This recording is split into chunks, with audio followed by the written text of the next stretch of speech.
All right, let's listen to this guy from AFTV.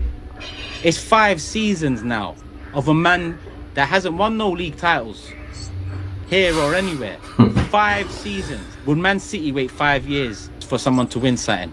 Would Man United wait 5 years for someone to win something? Hell, they just sacked someone after winning 2 trophies in 2 years. Would Chelsea wait 5 years? Would fucking Tottenham wait 5 years? Liverpool, would they wait 5 years? So we've already, as a fan base, in terms of big clubs, I know there's going to be fans of, clubs lower down the table or lower leagues and say, you're entitled to all of this stuff. I'm not saying that.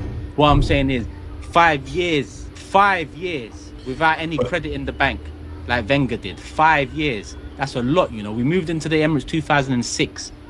It's 2025. 20 years. All right, everybody is talking about 5 years Arteta have spent in Arsenal, and he has not won EPL title. Understand? I think that the narrative, the agitation, the anger is genuine. Understand? But I did not see the same anger when Arsenal, when Arsene Wenger, after he won his last EPL title. I did not see that anger in 2010. I did not see that anger in 2015. Nobody came out to say Arsene Wenger has not won EPL title for the past 6 seasons, 5 seasons, 10 seasons. Even when Arsene Wenger left, when Emery came, all of us know that we are all struggling.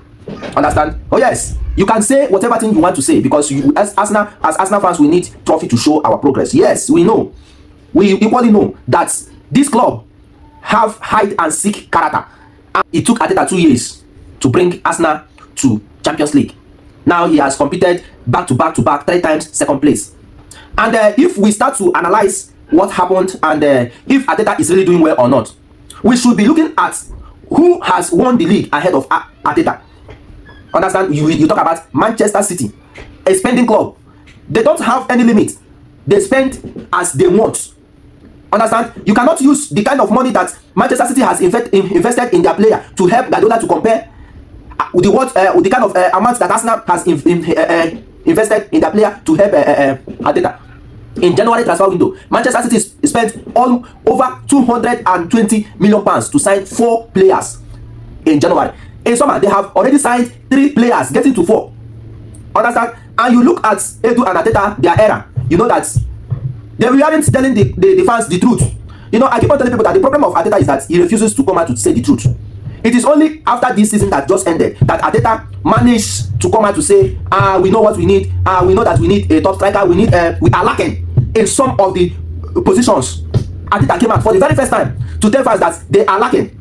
For the past 3 seasons, 4 seasons with Arteta have been, we have everything in place. We have the players. We have everything. We have this. We have that. But the pressure is now on him. He has come out to say we are lacking players in positions, and it is the fault of Arteta also. So if you hear anybody criticizing Arteta, you will not go mad at that person. Understand? Because Arteta had opportunities, he threw it away arrogantly. He made signings that did not help him. I know that he is just a new coach. He doesn't know much in football. He is learning with Arsenal.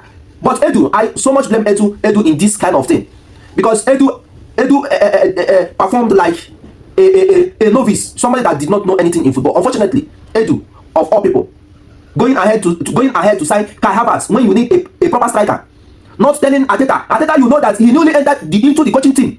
He doesn't know anything. He is a new coach. In fact, he started coaching with Arsenal. Edu, as a sporting director, you are going ahead to be signing players that will not matter in Arsenal. Just imagine signing players. Even by now, Arsenal shouldn't be talking about signing players, because Edu signed wrong players. Sambi Lokonga was the wrong player for Arsenal.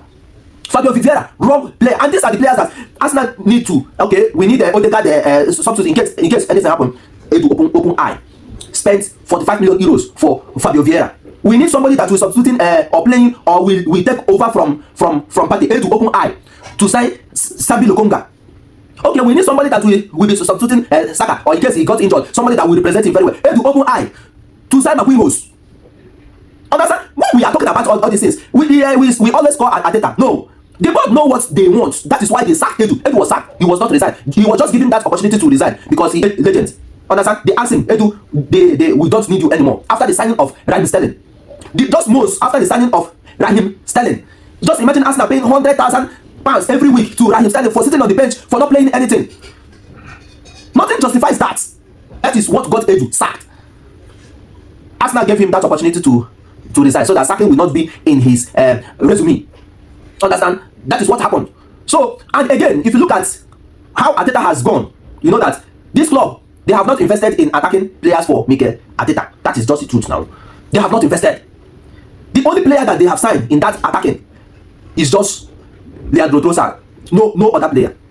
No other player. Understand? After the signing of Leandro Trossard, nothing happened. This is a club that Arsene Wenger left with Aubameyang and Lacazette. But you see, they did not see it as a problem. Still Liverpool. Okay, if we are looking at the club that has won the league ahead of Arteta since he has been finishing second. Okay, we talk about Manchester City. You cannot use their spending and their what they have invested in their attack to compare Arsenal. Look at Liverpool. Liverpool have even attackers that are not even playing. Nunes was signed with 80 million pounds. Gakpo was signed. Understand? When you look at all these players, Jota, you look at their players, Luis Diaz, you cannot use their attack to compare Arsenal. But Arteta just managed to be keeping that second position for them to be making money and have money to invest in the transfer market. Yeah, that is what is happening. Now, this season, it is because Arteta has come out to say, I am not going to be hiding the secrets anymore. Arteta has come out to say that now we supposed to invest, we're supposed to strengthen our team. This is the first time Arteta has done that. Let's invest in this team. No attacker, we need a striker, we need a winger, we need attacking winger. Now you have seen that Arteta is no more talking about defenders anymore. He is not talking about defenders anymore. Now he is focusing in attacking. Okay, now the money to sign the attacking players are very, very high, and especially if you want to get the best. Has Arsenal signed one? No, they have not signed now. Declan Rice that Arsenal managed to sign that season, they did not sign any player again that is higher than 50 million pounds. No player again now. Declan Rice was signed because Arteta said, okay, even if it's only Declan Rice, you people will sign. Now, they couldn't invest in attacking players. Sesko is there, Gyökeres is there, they are not doing anything. Now they have brought Oli Watkins. The same Oli Watkins that they say is higher in the January transfer window. How can they spend 60 million pounds to sign a 28 years old a player? Now Oli Watkins now is somebody that if they did not sign Gyökeres or Sesko, they will fall back to Oli Watkins because they don't want to spend big. They don't want to spend big in attacking. So if you are criticizing Arteta, also know that the kind of injuries that he faced this season did not happen to any other club that he is competing with. And those injuries came because no player was there. He is using the same player day in, day out. And if I'm talking about Edu, it's like I don't know what I'm saying. Because Edu shattered Arsenal. How can you say 4 players plus loans? You did not replace them. Even single one. You did not replace them. And then he went on free transfer. Cedric went on free transfer. He sold Emile Smith-Rowe. He sent Fabio Vieira on loan. Makuyo, that one don't go on loan since. Chris Nelson, loan. Sambi Lokonga, loan. I'm just counting like 6 players now. 6 players. Who did they sign? Merino and De Calafiori. Then they managed to deceive the Arsenal players with Raheem Sterling. That was the worst summer transfer window. Last summer was the worst. A team that every the whole world they are expecting to sign a striker. You sold their players, chase players to go on loan. You did not replace them. You did not sign the player. It made Arteta to look very, very weak. Arteta entered the league with the fewest players. And when injury hits, you expect him to do miracles. Arteta have his own part. Edu have his own part. The club have their own part. Now we are looking at them. If they still have that mind to sign an attacking player, a striker, a winger, we are looking.